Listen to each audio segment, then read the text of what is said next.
जय हिंद बच्चों। तो हम आपके लिए बीएससी फर्स्ट सेमेस्टर एग्जामिनेशन 2024-25 के लिए सब्जेक्ट केमिस्ट्री का टॉपिक है फंडामेंटल्स ऑफ केमिस्ट्री का क्वेश्चन पेपर लेकर आए हैं। ये क्वेश्चन पेपर आपके बीएससी फर्स्ट सेमेस्टर एग्जामिनेशन 2024-25 की लिए वेरी वेरी इंपॉर्टेंट है। तो इन सभी प्रश्नों को एक बार एग्जाम से पहले जरूर देख कर जाइएगा और इसी पैटर्न पर जो आप लोग अपनी तैयारी अच्छे से करिएगा तो आपको बीएससी फर्स्ट सेमेस्टर एग्जाम अच्छे से जाएगा। और अगर आप चैनल पर पहली बार आए हैं तो चैनल को सब्सक्राइब जरूर कर लीजिएगा। क्यों कर लीजिएगा? क्योंकि यहाँ पर आपको बीएससी फर्स्ट सेमेस्टर के ऑल सब्जेक्ट के इंपॉर्टेंट क्वेश्चंस वगैरह आपको यहाँ पर टाइम टू टाइम प्रोवाइड कर दिए जाएंगे, जिससे आपकी बीएससी फर्स्ट सेमेस्टर एग्जामिनेशन में अधिक से अधिक हेल्प हो सके। और आपके लिए हमने टेलीग्राम और व्हाट्सएप ग्रुप बनाया हुआ है, उसकी लिंक आपको डिस्क्रिप्शन में मिल जाएगी, उसे आप जरूर ज्वाइन कर लीजिएगा। तो चलिए हम लोग क्वेश्चन पेपर देखते हैं। हम लोग बीएससी फर्स्ट सेमेस्टर एग्जामिनेशन 2023-24 का क्वेश्चन पेपर देखने वाले हैं। सब्जेक्ट हमारा केमिस्ट्री है, टॉपिक रहेगा फंडामेंटल्स ऑफ केमिस्ट्री। ये पेपर हम लोग देखने वाले हैं। इसमें कैसे क्वेश्चंस आएंगे वो हम लोग कवर करेंगे और इसके आंसर्स हैं वो जल्द ही आपको चैनल पर मिल जाएंगे। तो सभी खंडों से निर्देशानुसार प्रश्नों के उत्तर दीजिए। और नीचे दूसरा इंस्ट्रक्शन आपको दिया गया है, अभ्यर्थी प्रश्नों के उत्तर क्रमानुसार लिखे। यदि किसी प्रश्न के कई भाग हों तो उनके उत्तर एक ही तारतम्य में लिखे जाएं, मतलब कि एक ही क्रम में आपको लिखने हैं, यानी कि इधर उधर नहीं क्वेश्चंस को करना है। मतलब पहले आप पहला चौथा लिख दिया, इसके बाद चौथा वाला बाद में लिख रहे हैं, तो इस तरह आपको नहीं करना है, ठीक है। तो सबसे पहला आता है सेक्शन 1 खंड आ, जिसमें हमको शॉर्ट आंसर टाइप क्वेश्चंस देखने को मिलेंगे और वो भी लघुत्तरीय होंगे। और एक क्वेश्चन जो आपका होगा, all of the question section are compulsory, each question carries 3 mark, मतलब कि एक क्वेश्चन आपका 3 नंबर का है और ऐसे इस प्रकार आपके 9 क्वेश्चन पूछे जाएंगे, तो सेक्शन ए आपका 27 नंबर का हो जाता है, ठीक है। पहला है बॉर्न हाबर चक्र को समझाइए। तो ये आपने क्लास 11th में शायद ये आपका है बॉर्न हाबर चक्र, तो ये आपको याद कर लेना है। Right A short note on carbene, carbene पर संक्षिप्त टिप्पणी लिखिए, यानी कार्बीन क्या है, इसके उपयोग क्या है वगैरह वगैरह आपको इस पर लिखना है। नेक्स्ट है explain why methyl amine is stronger base than ammonia, कारण सहित समझाइए कि अमोनिया की तुलना में मेथिल अमीन एक प्रबल क्षार है। ये कारण के साथ आपको बताना है। नेक्स्ट है explain with example geometrical isomerism, उदाहरण सहित ज्यामितीय समावयवता को समझाइए। क्या बताना है? ज्यामिति जो समावयवता है उसको उदाहरण के साथ आपको समझाना है। इसके बाद आगे बढ़ते हैं, तो आगे क्या कह रहा है, discuss the molecular structure and hybridisation of following methane और एसिटिलीन, यानी कि आपको इनकी निम्नलिखित अणुओं के संकरण तथा उनकी संरचना का आपको वर्णन करना है। पहला है मीथेन और एसिटिलीन, यानी कि दोनों के आपके संकरण बताने हैं, कौन सा संकरण है इसमें और उसकी संरचना आपको बनानी है, ठीक है। इसके बाद नेक्स्ट क्वेश्चन देखते हैं। तो नेक्स्ट क्वेश्चन क्या कह रहा है, निम्नलिखित का पूरा नाम लिखिए, right the full form of the following. पहला है वीडियो, तो वीडियो का फुल फॉर्म क्या होता है, विजुअल डिस्प्ले यूनिट। क्या होता है? विजुअल डिस्प्ले यूनिट जो है वीडियो का फुल फॉर्म होता है। नेक्स्ट है ALU, क्या है ALU, तो इसका फुल फॉर्म क्या होता है, एरिथमेटिक, क्या होता है, एरिथमेटिक लॉजिक यूनिट। क्या होता है? एरिथमेटिक लॉजिक यूनिट होता है। इसके बाद आता है CPU, क्या आता है CPU, तो CPU का फुल फॉर्म क्या होता है, तो CPU का फुल फॉर्म होता है सेंट्रल प्रोसेसिंग यूनिट। क्या होता है? सेंट्रल प्रोसेसिंग यूनिट होता है। क्या होता है? सेंट्रल प्रोसेसिंग यूनिट होता है, ठीक है। इसके बाद नेक्स्ट है RAM, तो इसका फुल फॉर्म होता है रैंडम, क्या होता है, रैंडम एक्सेस मेमोरी। क्या होता है? Random access memory. नेक्स्ट है CU, क्या है CU, तो CU का फुल फॉर्म होता है कंट्रोल यूनिट। क्या होता है? कंट्रोल यूनिट होता है, ठीक है।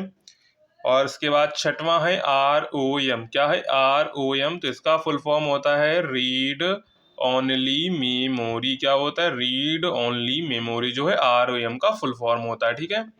इसके बाद आता है क्वेश्चन नंबर इसी में G, write short note on maxima and minima, उच्चिष्ट और निम्निष्ट पर संक्षिप्त आपको टिप्पणी लिखनी है।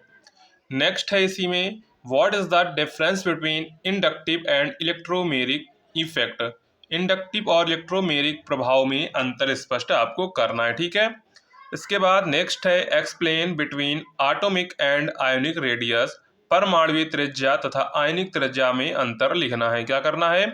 परमाणु त्रिज्या तथा आयनिक त्रिज्या में आपको अंतर स्पष्ट करना है।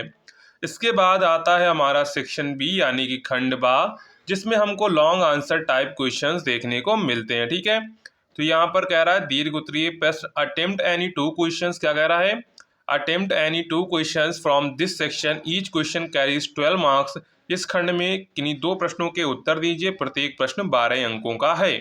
तो 12 अंकों के हिसाब से ही आपको एग्जाम में करना होगा। क्या क्वेश्चन कह रहा है, देखो, निम्नलिखित कथनों के कारण स्पष्ट कीजिए। पहला है NH3 has higher boiling point than PH3, NH3 का क्वथनांक PH3 की तुलना में अधिक होता है। नेक्स्ट है OT molecule is paramagnetic while N2 is diamagnetic. क्या कह रहा है, O2 molecule is paramagnetic while N2 is diamagnetic. N2 अणु प्रतिचुंबकीय है जबकि O2 अणु अनुचुंबकीय है। नेक्स्ट है B2 molecule is stable while BE2 molecule is unstable. B2 अणु स्थायी है और BE2 अणु अस्थायी है। ये आपको सारे जो है टॉपिक बताने हैं, ऐसा क्यों है, इनके कारण आपको बताने हैं। ठीक है, इसके बाद आता है क्वेश्चन नंबर 3। क्या कह रहा है, discuss VSEPR theory and on the basis of this theory explain the shape of following molecules. VSEPR सिद्धांत क्या है, इस सिद्धांत के आधार पर निम्नलिखित अणुओं के आकार को समझाइए। पहला आपको दिया गया है यहाँ पे NH3 का आकार आपको बताना है वेस्पर थ्योरी के आधार पर, H2O, SF4 और CH4। तो ये 4 जो हैं इनके आपको आकार बताने हैं वेस्पर सिद्धांत के अनुसार। इसके बाद इसी में क्वेश्चन नंबर 4 आता है, निम्नलिखित पर संक्षिप्त टिप्पणी लिखनी है। इंक्लूजन कंपाउंड मतलब कि समावेशन यौगिक क्या होते हैं। नेक्स्ट है क्लैथरेट और केज कंपाउंड मतलब कि पिंजर यौगिक क्या होते हैं।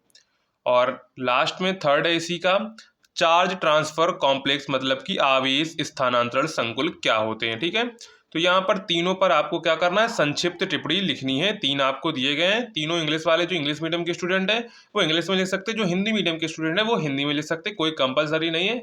आप जिसमें लिखना चाहें, जिस लैंग्वेज में लिखना चाहें उस लैंग्वेज में आप लिख सकते हैं। इसके बाद नेक्स्ट है, what are electrophilic and nucleophilic reagent, explain with suitable example. Electron स्नेही एवं नाभिक स्नेही अभिकर्मक क्या हैं, उदाहरण सहित स्पष्ट कीजिए। इसी में आपको सेकंड दिख जाता है, right note on free radical यानी कि मुक्त मूलकों पर संक्षिप्त टिप्पणी लिखनी है। देखो, अगर आप 5वां करेंगे तो आपको ये भी करना पड़ेगा, ये भी दोनों आपको साथ में ही करने पड़ेंगे।